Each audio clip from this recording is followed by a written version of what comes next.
다양한 공약들을 내걸었는데 근데 결국은 이제 협치의 문제가 관건이 될 겁니다. 그래서 사실 싸우는 모습들 보기 싫잖아요. 이제 너무나 진부한 모습들이고 당색은 안 가리고 그냥 옳고 그름에서 맞춰서 그냥 당색이 굳이 뭐 그렇게 필요 있나? 그거 재밌겠네요. 모르는 것보다 아는 게 더 많다. 잡박다 시간 기자들의 신개념 토크쇼 전남 기자회견.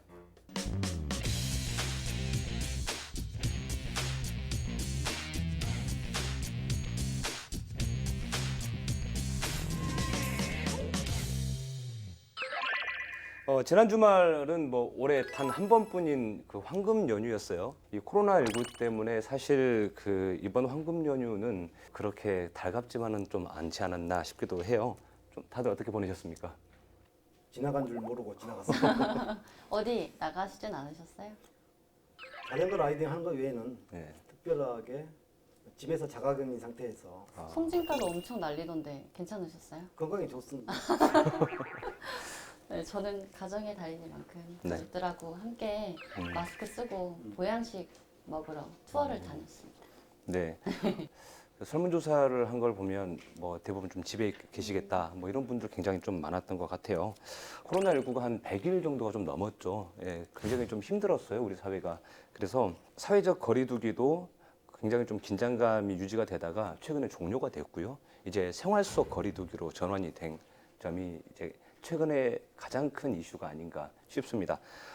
그래서 이제 휴관에 들어갔던 그 박물관, 뭐 전시관들 이런 곳들도 다 이제 문을 열었고 운영을 재개를 했는데 뭐 다른 지역들은 현황이 좀 어떤가요?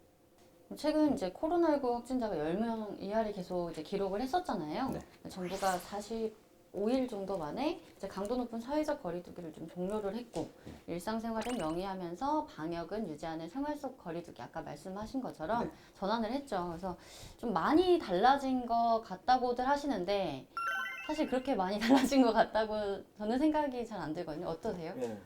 특이한 것은 이번에 코로나19가 확산된 것을 계기로 실제로 감기 환자가 줄었다고 그래요. 그만큼 개인 위생을 정전보다 더 철저하게 한 거죠. 그래서 그런 측면에서는 좀 긍정적인 면이라고 생각을 하고요. 코로나 때문에 이제 생활 속 이런 거리두기 뭐 이런 거 이제 실천을 잘 해야 되겠지만 그 거리두기를 그 해서는 안 되는 분들이 사실 있죠. 최근에 그 21대 국회의원 선거에서 당선된 분들이 내거셨던 공약들, 네, 저희가 그 검증을 사실 못 하고 넘어갔어요. 그래서 좀 시간이 지나긴 했지만 국회에 입장하시기 전에 한번 좀 다뤄봤으면 싶어서 예, 저희가 준비했습니다. 네, 일단 준비된 영상 보시고 자세한 이야기 나눠보도록 하겠습니다.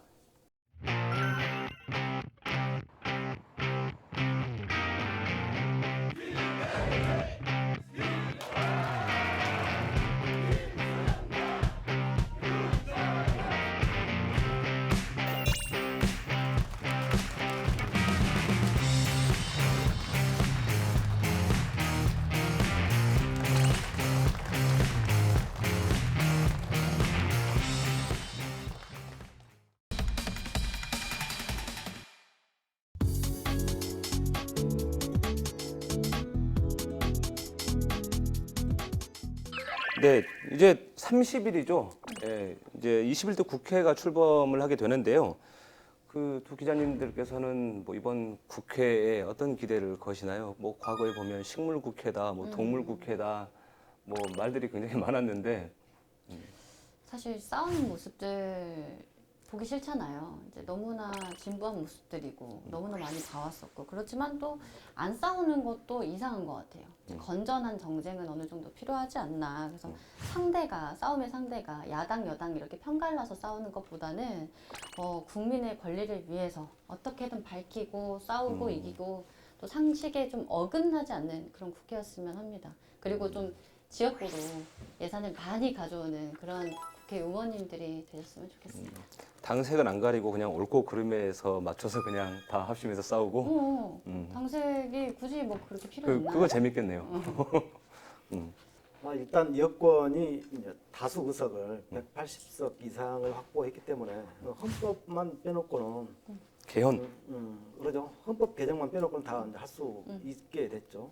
근데 결국은 이제 협치의 문제가 결국 어떻게든지 하여튼 관건이 될 겁니다. 그래서 협치하는 게 야당의 협조를 구하는 모습, 또 국민들 설득해 가는 과정 이런 것이 굉장히 중요할 것 같고. 이제 문제는 이제 국민 여론이죠. 뭐 개혁 입법을 하겠다 했을 때, 그리고 경제 활성화를 위한 이제 코로나 이 재난에 따른 경제 활성화 각종 대책들이 법적인 근거를 통해서 제도화되고 이렇게 돼야 되는데 이게 어느 정도 진행될지 그게 좀 관건이라고 할 수가 있겠습니다. 네, 이번 21대 국회의원 선거에서 이제 코로나19가 또 큰 이슈가 사실 됐어요. 그래서 이제 전 국민에게 긴급 재난 지원금을 지급하기로 결정이 됐고 이와 관련된 그 예산도 최근에 추경이 이제 마무리가 됐죠. 그래서 이제 민주당이 거대 야당이 되면서 뭐 당시에 보면 뭐 전 국민 뭐 긴급 재난 지원금이다 이렇게 해서 다양한 공약들을 내걸었는데 사실은 지금 이제 확정이 된 게 1인 가구 40만 원, 그리고 2인 가구 60, 그리고 3인 가구 80, 그 4인 가구 100만 원까지 해서 그렇게 지금 확정이 된 상황입니다. 혹시 뭐 자격들이 있던데 뭐 자격이 되시나요? 저는 관심이 없고 우리 가족이 뭐 100만 원을 받는다 네. 그 얘기만 들었어요. 5명이라서. 그러니까 4인 이상이면 무조건 그냥 100만 원이던데. 네, 무조건 4인 기준 해서 100으로 이렇게 맞춰졌습니다. 이게 가구수 기준이더라고요. 그래서 네. 등본을 떼보면은 이제 이게 본인이 세대주냐 아니냐 이렇게 확인이 되는데 저는 제가 알고 보니까 세대주더라고요. 그래가지고 저도 40만 원을 받게 됐습니다. 그리고 이제 또 코로나19 때문에 고용 시장도 사실 굉장히 좀 어려웠어요, 그동안에. 그래서 전 국민 뭐 고용 보험제를 뭐 시행하자 뭐 이런 네. 이야기도 나왔던 것 네. 같은데 이거 구체적으로 어떤 네. 얘기인가요? 현재 고용보험 제도가 시행되고 있죠.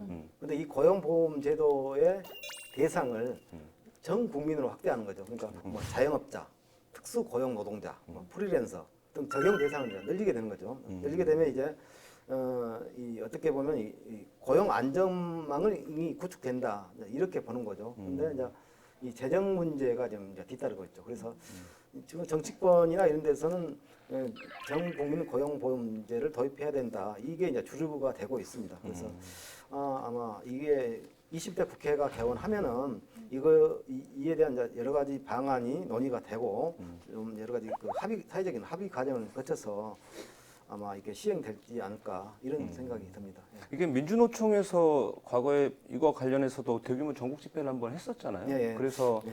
이제 고용에 대한 뭐 위기들뿐만 아니라 사실 이제 현장에 있는 그런 노동자들의 어떤 위험까지 그러면서 네. 뭐 산재 이야기까지도 뭐 이렇게 다 네. 했었던 것 같은데 맞습니다. 그런 부분들까지 네. 좀 될까요? 근데 지난해 8월 기준으로 네. 고용보험 가입자 수가 1,352만 8천 명 정도 돼요.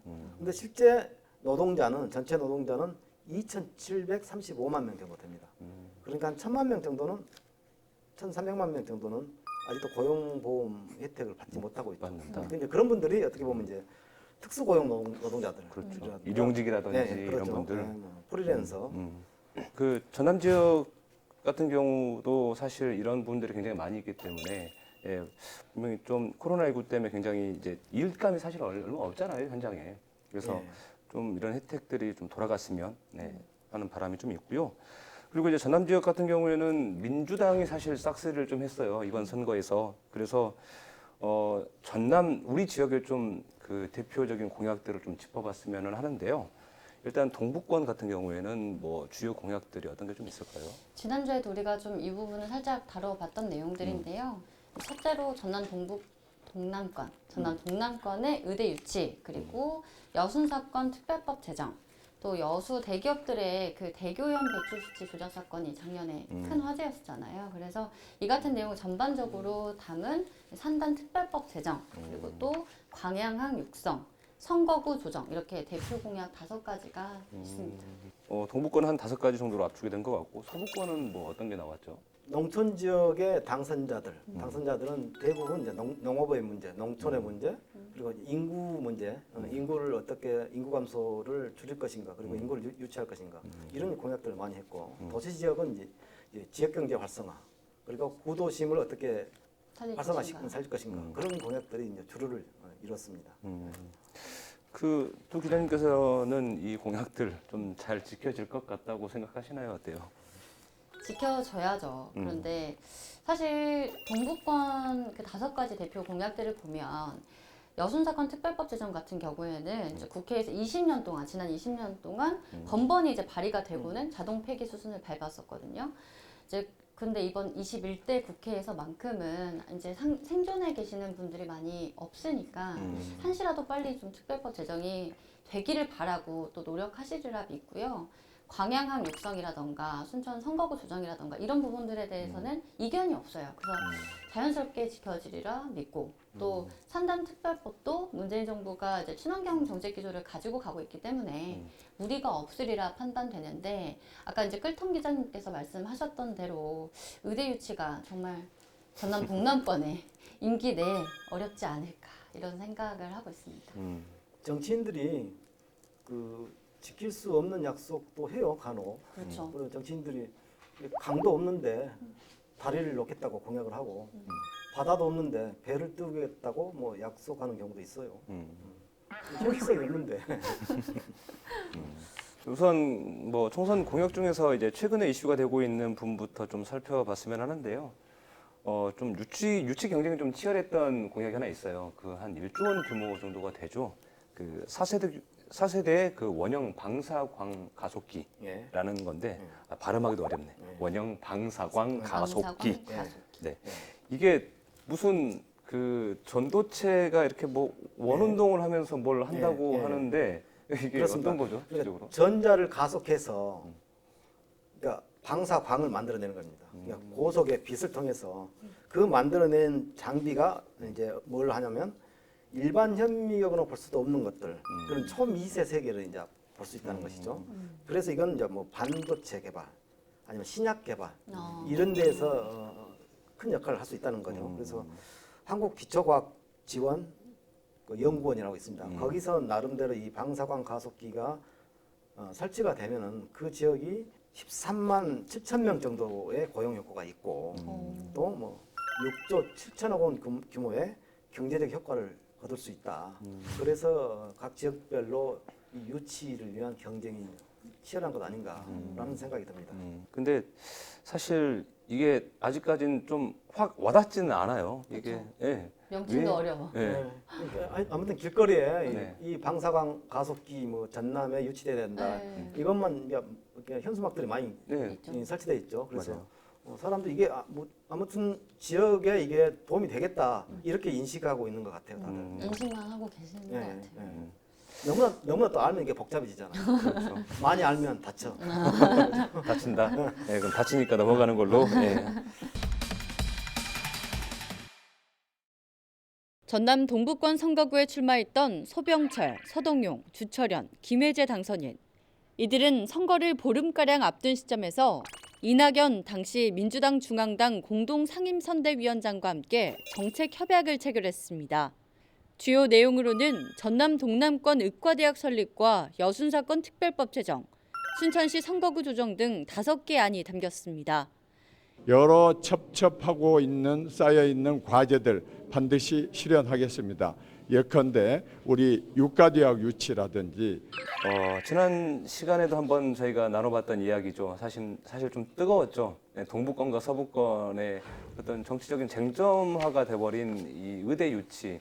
아까 그 불독 기자님께서 얘기해 주셨는데 이게 그 가시화되기는 어려울 것 같다라는 전망을 내놓으셨는데요. 네. 이 공약 뭐 이미 어느 정도 좀 이렇게 서병철 후보가 했어요. 이미 의대 유치 공약을 했더라고요. 했죠. 예, 예. 그렇죠. 이게 사실 예. 민주당 양정철 위원장께서 불을 지르고 가신 내용이잖아요. 그렇죠. 네, 제가 최근에 순천대 관계자들하고 점심 식사를 같이 했었거든요. 근데 거기서 나온 얘기가 좀 흥미로웠어요. 그래서 좀 여기서 좀 들려드리고 싶은데 당선인들을 이제 순천대 관계자분들이 다 만났죠. 총장님도 뵙고 다 만났었죠. 당선인이라는 말은 틀려요. 헌법상. 당선자? 당선자. 당선자. 네. 왜 그러냐면 잠깐 이제 짚고 넘어가야 돼 진짜. 원래 당선 알려주세요. 헌법상 끌턴 기자의 사전 공부하는 기자, 알겠어요. 공부하는 기자 이제 말하는 거예요. 알겠어요. 네네. 원래 당선자가 맞아요 헌법상에. 당선자. 근데 이명박 대통령 후보가 당선되고 나서 그 취임하기 전까지 그 기간이 준비 기간이 있지 않습니까? 그때 그랬다는 거예요. 당선자 이렇게 이놈 자자를 쓴 게 놈자자. 문제가 있지 않냐. 그래서 당선인으로 바뀌었어요. 근데 그 당시에 헌법재판소에서 보도 자료까지 냈어요. 그 당선자가 헌법 용어다. 그래서 학자, 기자, 그렇죠. 성직자 이렇게 얘기하지 성직인, 학인, 어. 기인 이렇게 하지 않지 않습니까? 그래서 당선자가 헌법상 용어다. 알겠습니다. 저희들도 기자니까 다 놈자 당선 자자를 써드려야 되겠네요. 네. 그렇죠. 예. 아니면 저희도 기인으로 바꿔주시던지. 네. 기인하면 네. 기이한 저희는 사람들. 기인을 안 쓰면서 당선인한테는 그렇죠. 예, 당선자한테는 당선인으로 쓰는 건 예, 듣고 보니까 말이 좀 안 되죠. 그렇네요. 말이 안 그렇죠. 되네요. 그래서 제가 이제 최근에 순천대 관계자분들과 점심 식사를 했었을 때 나왔던 얘기들이 당선자들을 이제 총장님도 이제 당선자를 만나고 관계자들도 이제 만났겠죠. 그래서 이제 순천대 교육 현안에 대해서도 얘기하고 의대 유치에 대해서도 이제 이야기가 나왔는데 방법론에 대해서 좀 이야기를 많이 깊게 하셨나 봐요. 근데 의대는 순천대에 유치를 하더라도 돈이 좀 되는 이제 의과 대학병원은 좀 여수 가는 길목에 좀 뒀으면 좋겠다. 이런 바람들을 많이 나타내셨다고 해요. 이 동북권 당선자들이. 그래서 순천대 입장에서 봤을 때는 돈이 안 되는 의대 뭐 설립 비용에 운영 비용까지 이렇게 다 이제 감수를 해야 되는데 돈이 안 되는 거는 우리한테 맡기고 돈이 좀 되는 뭐 의과대학 병원 같은 경우는 순천이 아닌 뭐 다른 지역에 가지고 가려나 보다 이런 짐작들을 좀 하고 계시더라고요. 제가 지난 시간에 예언을 했잖아요. 광양 딱 쪽에 들어맞았어요. 될 거. 네, 딱 들어맞았어요. 돗자리 깐다니까요. 그러니까 맞추셨습니다. 네. 아니 뭐 주기로 한 건가요? 아니 아직 주기로 한 건 예, 아니에요. 주기로 한 건 아닌데 네. 김칫국부터 그렇게 이제 내부적으로 정리가 되고 네, 있다는 네. 얘기죠. 네네. 예, 빠르네요. 예, 확실히 좀 빠른 감이 없지 않아 있고 경남 일부 지역까지 주민들이 이용할 수 있도록 할 네. 수밖에 없을 겁니다. 예. 그렇죠. 네. 사실 그 목포의 당위성은 뭐 전에도 한번 언급했었지만 워낙 섬이 많기 때문에 화순에 있는 부분도 분명히 있지만 거기는 이제 암 전문 그런 이제 센터. 대학병원으로 이제 봐야 될 것 같고 사실 이 서남권 지역은 응급의료가 좀 시급한 지역이거든요. 그래서 그 응급의료를 최대한 좀 잘해낼 수 있을 만한 병원이 한 곳만 있었으면 좋겠다. 사실 이게 지금 이 지역의 정서인데 꼭 의대가 아니더라도 좀 공공의료기관이 그 정도의 좀 실력을 갖춘 병원들이 예, 의료진들이라든지 이런 지원들만 좀 되더라도 지금보다는 훨씬 좀 나아질 거라는 생각은 분명히 좀 있어요. 그래서 반드시 어떤 의대 유치로만 볼 게 아니라 요거는 공공의료를 좀 더 이렇게 확장해서. 튼실하게 확장할 수 있는 방법을 좀 찾는 것이 좀 더 현실성이 있는 방법이 아닐까. 여순 사건 민간인 희생자는 적게는 3천여 명, 많게는 5천여 명에 달하는 것으로 추정되고 있습니다. 장완봉 씨가 무죄 판결을 받으면서 우선 대전 형무소에 수감됐다가 희생됐던 민간인 희생자 유족들의 집단 소송이 이루어질 전망입니다. 여순 사건 특별법 제정 범국민연대는 법무지원팀을 꾸리고 유족들의 집단 소송을 지원하기로 했습니다. 21대 국회에는 특별법 제정에 대해서 범시민적으로 이거를 이제 운동을 펼쳐 나갈 것이고요. 이쪽 지역의 지방자치단체, 그다음에 의회, 모든 정치인들에게 촉구를 할 것이고 또 시민들의 역량을 모아서 특별법 제정이 이제 확산시키는 일이 이제 중요할 것 같고요.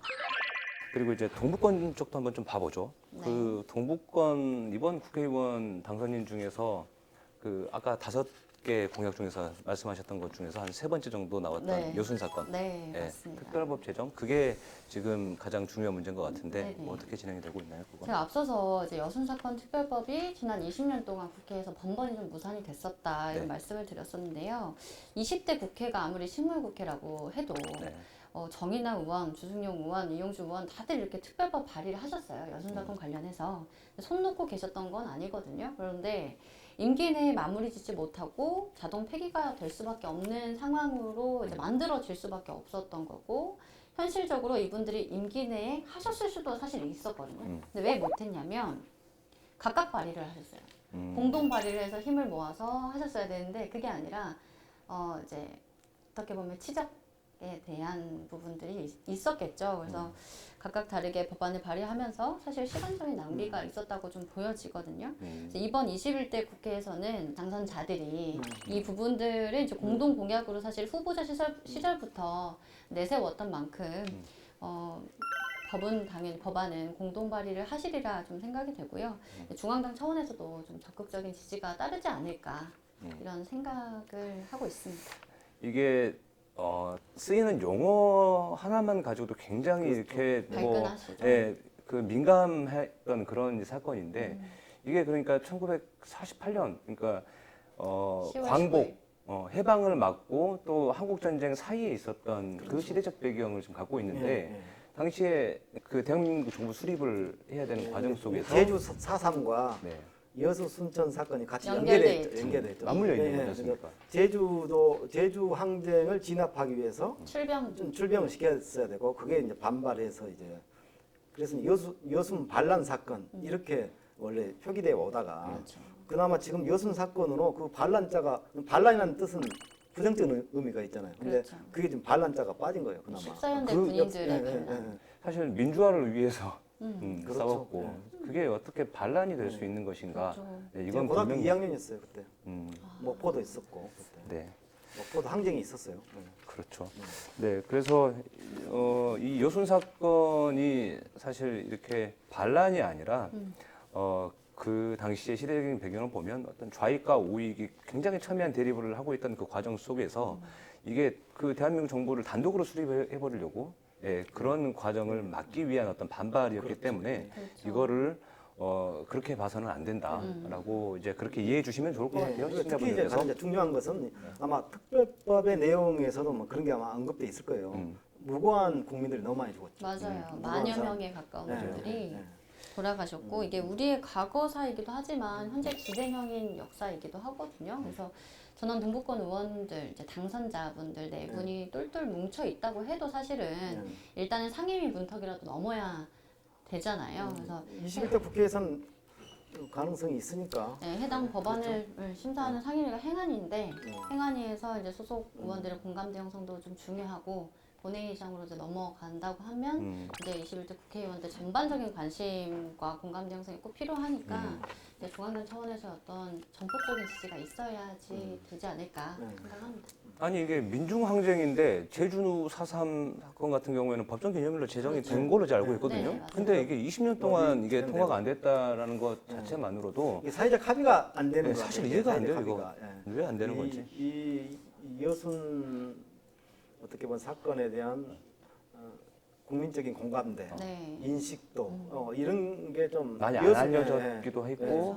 제주도 4.3이 역사적으로 정당한 평가를 받는다면 당연히 여순 사건도 정당한 평가를 받을 수밖에 없지 않을까. 네, 여순 사건 뭐 방금 말씀해 주신 것처럼 어떤 그 국민적인 공감대도 좀 얻어야 될 것 같고요. 그래서 이번 21대 국회에서만큼은 20년 동안 계류됐다고 하니 이제 21년째는 제발 좀 통과가 됐으면 좋겠습니다. 네.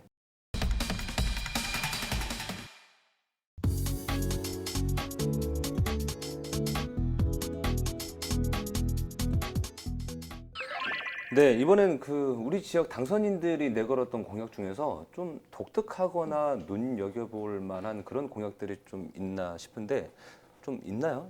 소개 좀 해주시죠, 있으면. 예.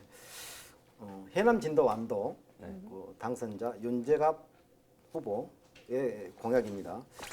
인구 문제 해결을 위한 이제 공약인데요. 지금 해남이 인구가 7만 명이 무너질 위기예요. 무너질 위기. 그리고 뭐 완도도 5만 명인데 아슬아슬하고 진도 3만 명인데 모두 이제 조만간 그 선이 무너질 것이다 이렇게 보고 있어요. 그래서 윤재갑 당선자는 선거 때 이런 공약을 했어요. 외국인 노동자 특구를 만들자. 외국인 노동자 특구.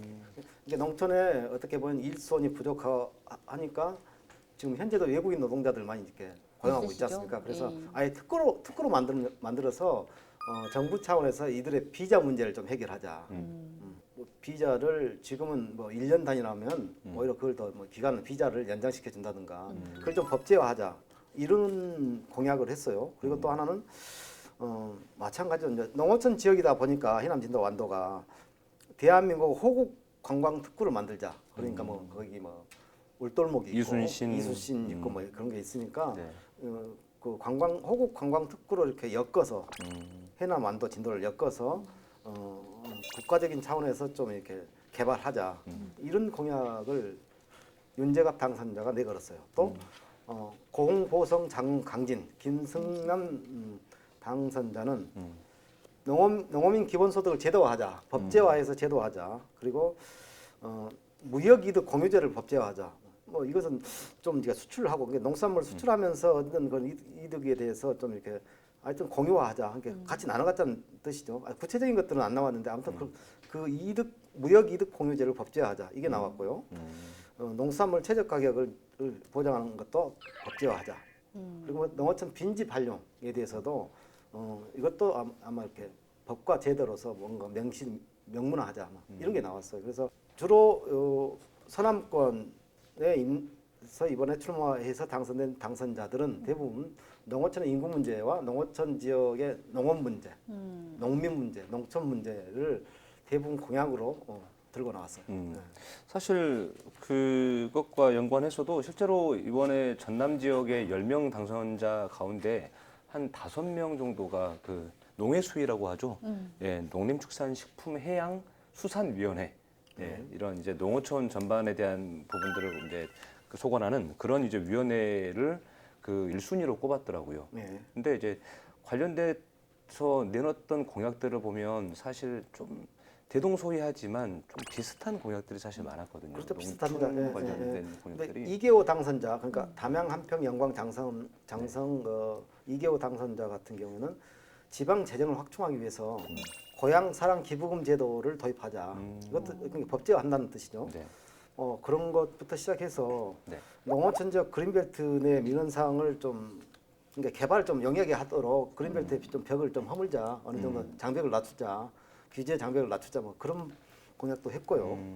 이거는 이제 20대 국회에서 사실 고향사랑기부금법 같은 경우에는 예, 예. 그때 발의했는데 통과가 예. 안 됐던 예, 그런 예, 법이죠. 예, 예. 예. 뭐 여러 가지 또 자기 고향 그러니까 출향인들이 자기 고향의 학교에 대한 기념 사업을 지원할 수 있는 뭐 그런 사업들을 좀 이렇게 하자 뭐 이런 것도 나왔고요. 농어촌 지역에 뭐 도시가스를 보급하기 위해서 이것에 대한 국가적 지원 예산 지원이 있어야 된다. 그런 공약도 이계호 당선자는 제시를 했습니다. 예. 이분은 삼선 의원이시라 네. 역시 연륜이 좀 있으신 것 같아요. 행정 경험이 또 있죠. 네. 이분도. 그렇죠. 그래서 이규 의원 말씀하셨어요. 그래서 고향사랑 기부금법 같은 경우에는 네.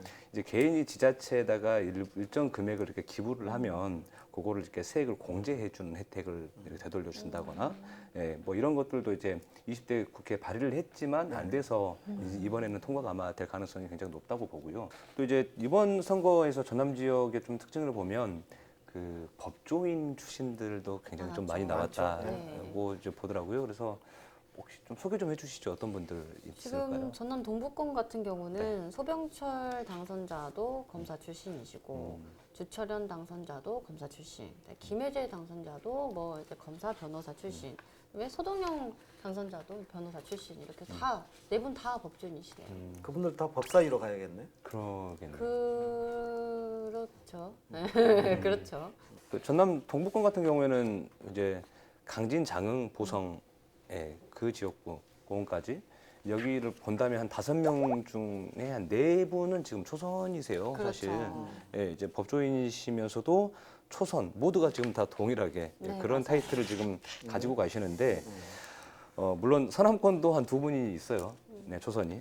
사실 초선이라 좀 걱정도 있어요. 왜냐하면 아무리 좋은 공약을 내놨다 하더라도 사실 중앙정부와의 경험 그리고 인맥 이런 것들이 없으면 사실 못하죠. 4년 동안 그동안에 내걸었던 공약들을 모두 실현하기에는 굉장히 좀 쉽지는 않거든요. 이 허들이 굉장히 높아요. 그래서 이게 우려하는 시각들도 굉장히 많은 것 같은데 이런 초선분들께서 이 의정 활동을 제대로 하시려면 좀 어떤 허들을 넘어야 될까요? 난 초선이라서 더 잘할 잘할 것 걸로 같다.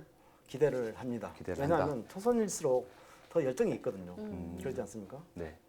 그리고 오래 할수록 이제 어떻게 보면 이제 관성해졌고 그래서 뭐 국회의원이라는 신분이 어떻게 보면 우리 현행 법상은 한 명의 국회의원이 입법기관의 위상을 갖고 있거든요. 네. 그래서 본인들이 의지가 있고 열정이 있다면 저는 잘할 수 있을 것이라고 그렇게 생각을 해요. 저도 뭐 저는 동북권 네 분 다 이제 초선이고 또 법조계 출신이시니까 지역에서 거는 기대가 은근히 더 좀 높은 것 같아요. 이제 사법에 몸담았던 분들이 이제 입법 활동까지 하시니까 입법 활동할 때 제약이 있는 부분이라든지 뭐 이런 부분들은 초선임에도 불구하고 잘 전문이시니까 다 잘 줄이 있을 아시지 거 않을까. 아니겠습니까? 네. 네. 저는 이제 장단이 있을 것 같습니다.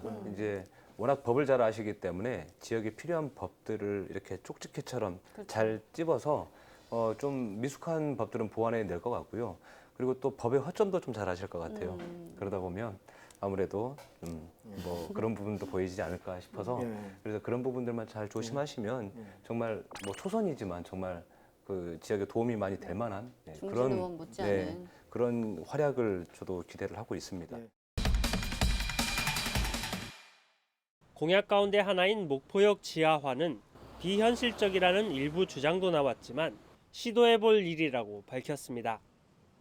목포에서 유럽을 잇는 유라시아 대륙철도의 출발역으로서 신역사가 필요하다고 강조했습니다. 계획은 그래요.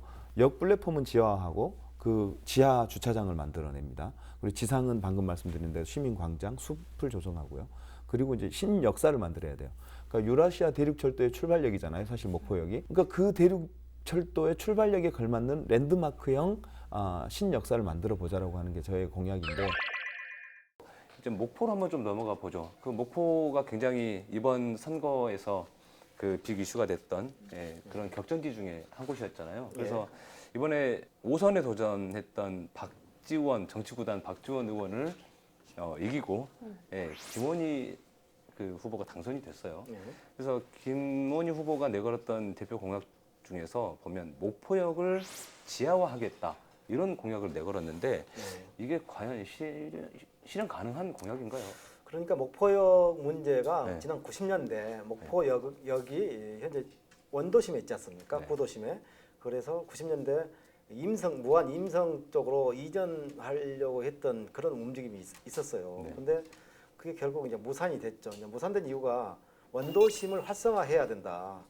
그런 전제가 설득력이 있었죠. 그래서 목포역을 그대로 존치하기로 하고 저게 다시 이렇게 좀 리모델링 됐어요. 다시 지었죠. 역사를 다시 지었는데 이번에 이제 김원희 후보가 목포역을 지하화하고 목포역 그 지상을 시민광장으로 만들어야겠다 이런 공약을 했어요. 그래서 이제 이게 좀 선거 과정에 굉장히 쟁점화됐죠. 그게 가능한가? 지하화 과연 가능할 것인가? 철도가 가다가체로 이렇게 그렇죠. 들어가요. 예.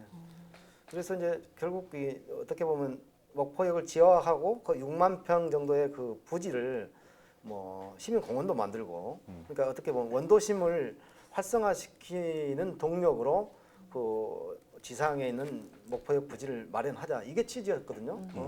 근데 당선자 본인께서는 이제 그게 가능하다고 했고 당시 이제 경쟁자들은 그게 불가능하다 해가지고 이제 선거 과정에서 어떻게 보면 이게 쟁점으로 이제 부상을 했는데 그 공약을 제시한 목포역을 지하화하겠다고 제시한 김원희 후보가 당선이 됐기 때문에 이제 본인이 아마 그걸 추진을 할 거라고 그렇게 판단이 됩니다. 저는 이제 이렇게 바라봅니다. 사실 이제 목포역의 지하화 이게 왜 필요한가에 대한 어떤 공론화가 충분히 된 이후에 이게 공약이 나왔어야 됐지 않았나 생각이 되고요.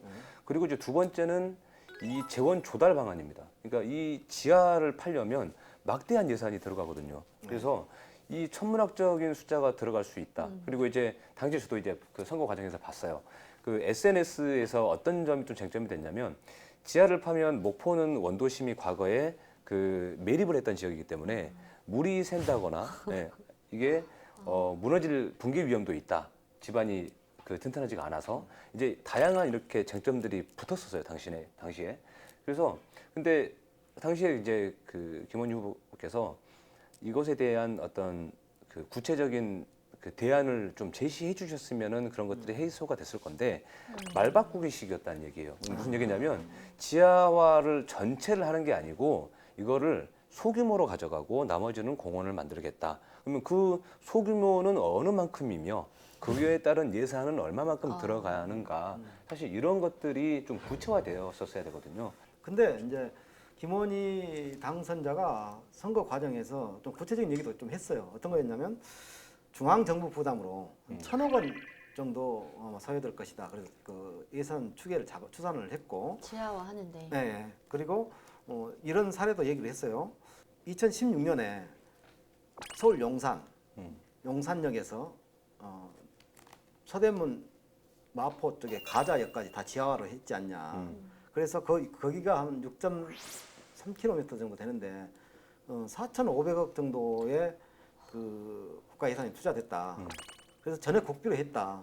근데 2,000억 원 정도밖에 안 드는데 이걸 왜 못하냐. 할 수 있다. 그래서 국비로 할 수 있는 선례가 있기 때문에, 그리고 이제 부산역 좀 사례도 또 들었어요. 할 수 있다. 그래서 가능하다. 본인 자신 있다고 이렇게 얘기를 하면서 이 첫 번째 공약이 목포역 지하화였어요, 사실. 네. 저도 그 마음에 들었던 것 중에 하나는 거기에 이제 그 광장을 만들면서 당시에 이제 5.18 관련된 것들도 좀 담아내겠다 네. 이런 이야기도 하셨어요. 그래서 목포역 광장이 사실 5.18 당시에도 민주화의 뭐였죠? 성지였거든요. 예. 그랬다고 예, 하더라고요. 그래서 오히려 그런 5.18 그러니까 민주화의 어떤 역사들을 담아내는 것은 분명히 좀 의미가 있다고 저는 예. 봅니다. 이 지하화 어쨌든 공약으로 내거셨기 때문에 충분한 어떤 사회적인 합의를 좀 거치신 다음에 그 추진하셨으면 좋겠다. 예. 네, 그렇게 저는 생각을 합니다. 지난해 4월 여수산단 대기업들이 대기오염 물질 배출 농도를 조작한 사건이 드러나면서 지역사회는 큰 충격에 빠졌습니다. 1급 발암물질이나 미세먼지 생성물질을 다량 배출하고도 적정 기준치에 맞춘 것처럼 수치를 조작했던 겁니다. 당시에 이제 대기오염 문제 굉장히 좀 시끄러웠었어요. 이제 여수 산단의 이제 대기업들의 대기오염 배출 수치 조작 사건이 터진 이후에 이제 영산강 유역 환경청이 이제 관리 감독 권한을 가진 기관이잖아요. 이제 환경청 산하에. 네, 이런 이야기들이 좀 많았었어요. 어떻게 너희들이 관리 감독 권한을 가졌는데 2년 동안 모를 수가 있냐. 네. 굉장히 좀 질책들이 많았었잖아요. 그래서 실제로 영산강 유역 환경청이 광주, 전남, 경남 일부 제주도까지 관할을 하더라고요. 그러니까 실제적으로 본인들이 관할을 해야 될 기업들이 너무 또 많은 거예요. 그래서 이제 김혜재 당선인은 어떤 얘기를 하냐면 전남 동부권, 그다음에 경남 남해안권만 이렇게 묶어서 섬진강 유역 환경청을 설립을 서로 하자. 네, 하자. 그리고 또 이제 이번에 터지고 보니까 이제 주민들은 여수 시청으로 달려가는 거죠. 시청으로 달려가서 너희들 왜 이렇게 제대로 안 했냐, 관리감독 제대로 해야지. 근데 권오봉 여수시장이 할 수 있는 게 없어요. 왜냐하면 권한이 없거든요, 지자체가. 다 전라남도가 가지고 있었던 거죠. 관리감독 권한을. 그러니까 이 업무를 차라리 지자체 이양을 하자.